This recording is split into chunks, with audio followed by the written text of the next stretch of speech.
ঘূর্ণিঝড় রিমালের কারণে উপকূলীয় জেলায় স্থগিত হওয়া ১৯ উপজেলা নির্বাচন অনুষ্ঠিত হবে কাল।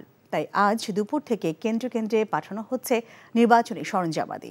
উপকূলীয় জেলা ঝালকাঠির কাঁঠালিয়া ও রাজাপুর ২ উপজেলার ৯০টি কেন্দ্রে পাঠানো হয়েছে ভোট গ্রহণের সরঞ্জামাদি।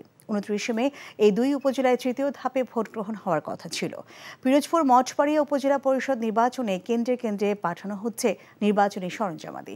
কেন্দ্রগুলোতে পর্যাপ্ত পরিমাণে আইন শৃঙ্খলা রক্ষাকারী বাহিনী নিয়োজিত থাকবে। মোংলা উপজেলা নির্বাচন ঘিরে দুপুর থেকে কেন্দ্রগুলোতে ব্যালট পেপার সহ প্রয়োজনীয় সরঞ্জামাদি পাঠানো হয়। উপজেলার মোট ৪৮টি কেন্দ্রের মধ্যে আজ ৩০টি কেন্দ্রে পাঠানো হচ্ছে নির্বাচনী সরঞ্জামাদি।